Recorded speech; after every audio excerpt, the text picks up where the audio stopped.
suatu hari kalau seandainya perjuangan ini diperkenankan oleh Allah Subhanahu wa taala, terus saya bisa duduk menjadi salah satu anggota DPD, saya tidak menginginkan masyarakat di Sumatera Selatan itu tidak kenal dengan wakil. Tentu saya berharap dukungan optimal itu dari Silapari, dari Lubuk Linggau, Cirawas, dan Batam.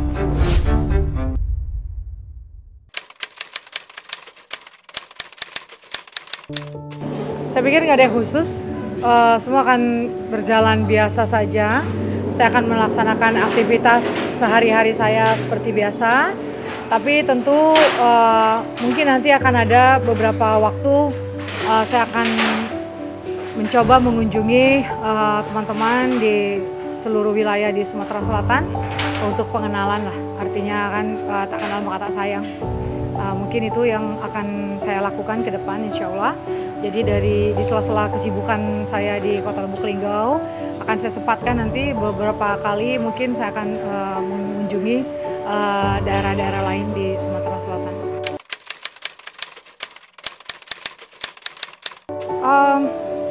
Target ya, target menang aja sih. Kita juga sudah lakukan yang terbaik, ya berarti kan kita serahkan kepada ketentuan yang punya masa depan siapa. Artinya kembalikan kepada yang maha kuasa lagi, udah itu aja. Jadi nggak ada target khusus, harus sekian ribu tuh nggak ada. Tapi tentu saya berharap dukungan optimal itu dari Silapari, dari Lubuk Linggau, Cirawas, dan Batam.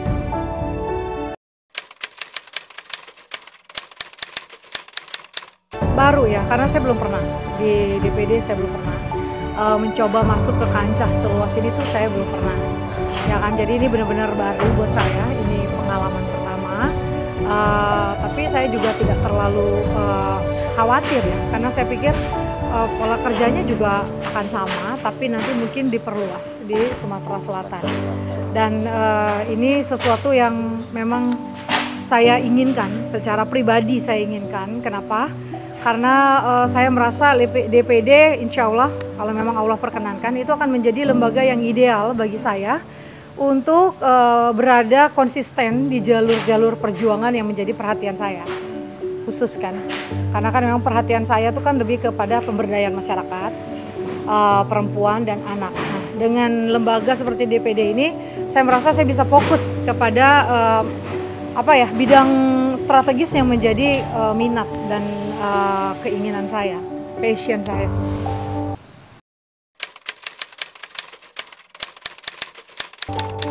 Yang pasti pemberdayaan masyarakat, karena saya percaya pemberdayaan masyarakat itu solusi bagi banyak masalah sosial yang ada di masyarakat. Itu adalah pemberdayaan masyarakat.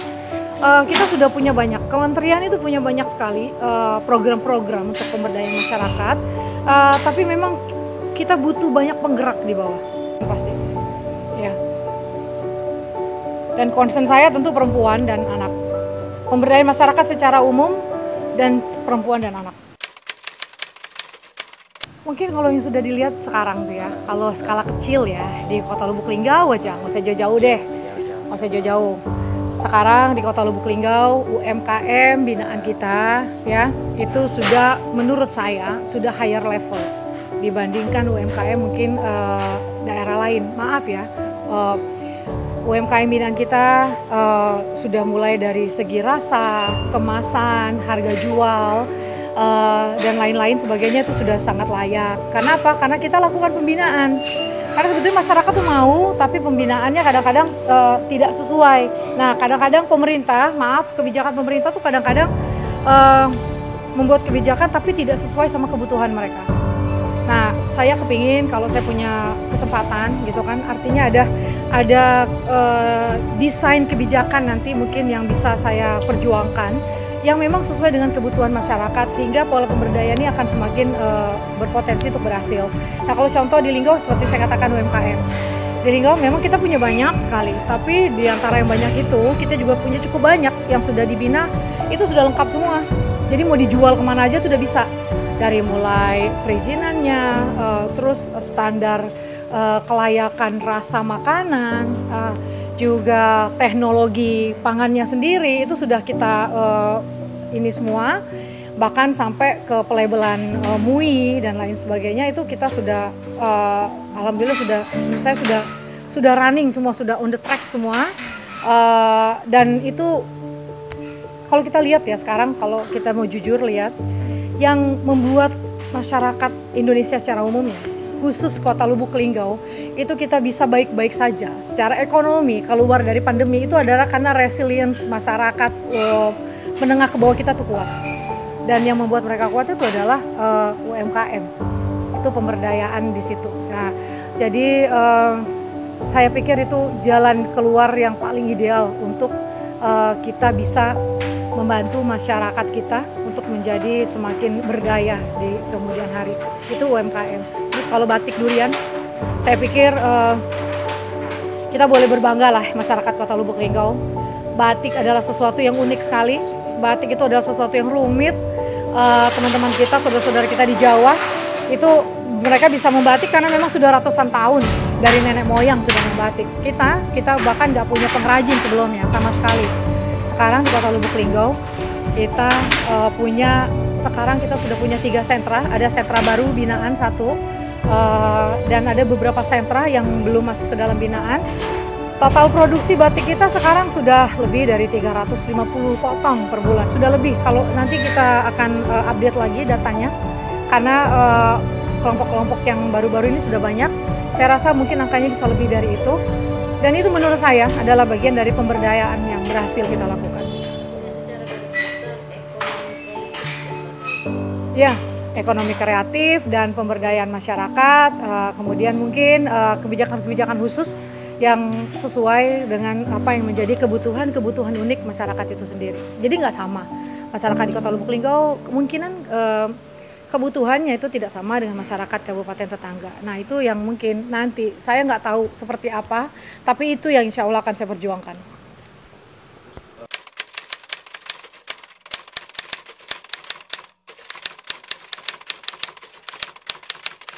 Kalau hanya fokus enggak, karena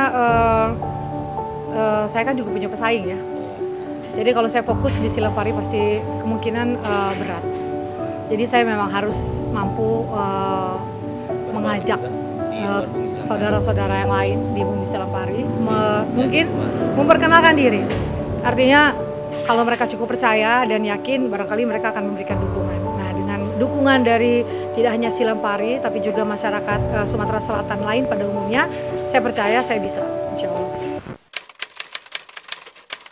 Mana aja lah semua akan dikunjungin, jadi tidak ada urutan bahwa dia pertama dia lebih istimewa, tidak juga begitu.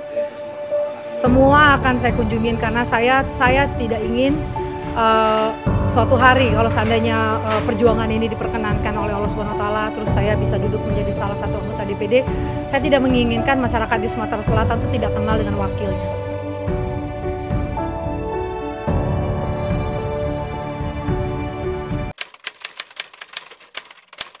Strategi ke depan untuk duduk maksudnya?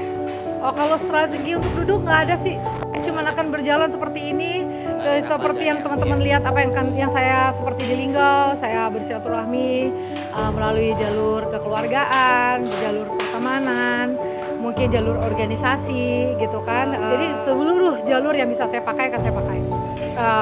Pertemanan pasti, kekeluargaan tentu ya, dan jalur organisasi yang bisa saya pakai akan saya pakai semuanya. Untuk memungkinkan saya menjumpai sebanyak mungkin orang dalam proses ini nanti. Jadi mudah-mudahan ketika suatu hari ternyata insya Allah memang Allah perkenankan saya bisa menjadi wakil dari masyarakat Sumatera Selatan ya, di DPD, maka saya berharap mudah-mudahan insya Allah masyarakat Sumatera Selatan tahu, oh ibunya tuh yang itu loh, gitu kan. Ya kayak gitulah. Kayaknya nggak enak aja kan kalau seandainya kita jadi mewakili masyarakat, kemudian masyarakat nggak tahu yang mana ya ibunya. Menurut saya kayak gitu, dan saya bersedia melakukan itu kan. Teman-teman lihat bahwa memang kan saya suka melakukan pekerjaan-pekerjaan seperti itu, memang kesukaan saya. Itu adalah bagian dari passion saya dan saya akan lakukan itu dari jalur apapun ya.